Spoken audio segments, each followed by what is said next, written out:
है गाइस, दिवाली आ रही तो थोड़ा बी इंडियन और बाई इंडियन कर लो। पटाखे और फुलझड़ियाँ बहुत हो गई, अब थोड़ा दिए जलाओ, क्योंकि दिवाली दिए से होती है। ये पटाखे वगैरह तो 20-25 साल पहले आए हैं। तो आज हम आपको बताने वाले हैं रामायण की कुछ छोटी छोटी पर मोटी बातें। तो चलिए शुरू करते हैं। वाल्मीकि रामायण के मुताबिक श्री राम मर्यादा पुरुषोत्तम थे, जबकि उन्हें भगवान का दर्जा दिया तुलसीदास जी ने। वनवास के दौरान सीता माता का नाम वैदेही था।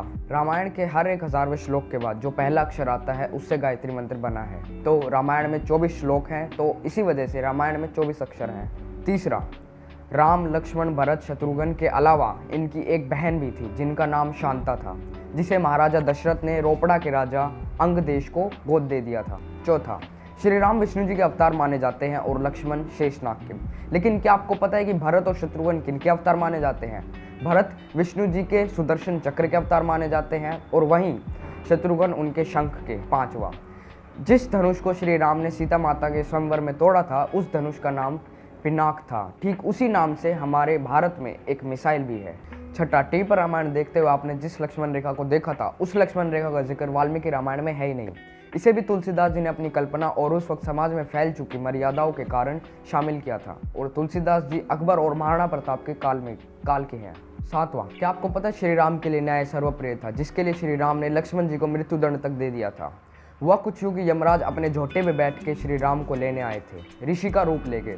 तो यमराज ने श्री राम से प्रार्थना की कि जब तक यमराज और श्री राम की मुलाकात पूरी ना हो जाए तब तक कोई भी भीतर ना आए, और अगर कोई भीतर आए तो श्री राम उसे मृत्युदंड देंगे। तो श्री राम ने पैरे पर लक्ष्मण जी को खड़ा कर दिया। लेकिन उसी दौरान ऋषि दुर्वासा महल में पधारे और लक्ष्मण जी को आदेश दिया कि वह अर्जेंटली श्री राम से उनकी मुलाकात कराए।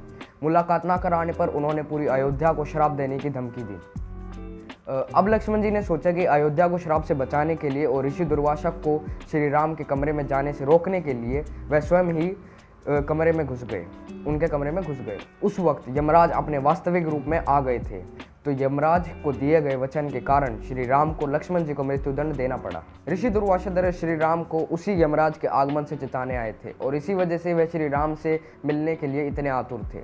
इसके बाद लक्ष्मण जी ने सरयू नदी में जल समाधि ले ली और इसके बाद श्री राम समेत तीनों भाइयों ने सरयू नदी में जल समाधि ले ली और श्री राम महाबली हनुमान को अमरत्व का वरदान दे गए।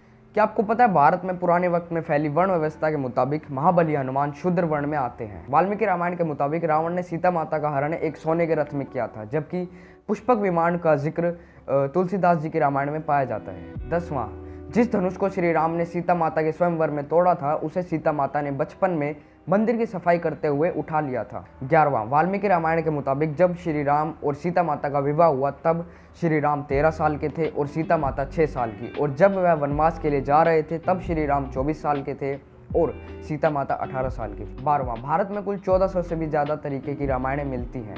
इसमें से जैन रामायण के मुताबिक श्री राम इतने अहिंसक थे कि उन्होंने रावण का वध किया ही नहीं। उनके मुताबिक रावण का वध लक्ष्मण जी ने किया था। 13वां, दोस्तों आज भी उत्तराखंड में एक गांव ऐसा है जो महाबली हनुमान से नाराज है क्योंकि वह उनका पर्वत उठाकर ले गए थे। 14वां, दुनिया में रामायण के कई सारे वर्ण मौजूद हैं। चीन, जापान, इनकी भी एक खुद की रामायण है। थाईलैंड की भी एक खुद की रामायण, और इनफैक्ट थाईलैंड के राजा को राम कहा जाता है। और इंडोनेशिया की रामायण तो पूरे विश्व में प्रसिद्ध है।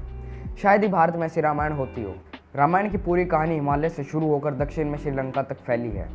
भारत की आज़ादी के बाद जब साउथ इंडिया में नॉर्थ इंडिया के विरुद्ध भावनाएं भड़क गई थी तो साउथ इंडिया के कुछ पॉलिटिकल पार्टियों ने ऐसा प्रचार करना शुरू कर दिया था कि उत्तर भारत और दक्षिण भारत की लड़ाई बहुत पुरानी है, जो रामायण के दशक से शुरू होती है, जब नॉर्थ इंडिया के एक राज्य के राजा के बेटे श्री राम दक्षिण में बाहुबली रावण से युद्ध करने आए थे। जबकि सच्चाई तो यह है कि ये दोनों राजा ही नॉर्थ इंडिया के थे। रावण का जन्म भी नोएडा के एक गांव बिश्राक में हुआ था, जहां के लोग आज भी रावण को नहीं जलाते। रावण ने लंका बसाई नहीं थी, उन्होंने लंका अपने सौतेले भाई कुबेर से हड़पी थी। Family property dispute.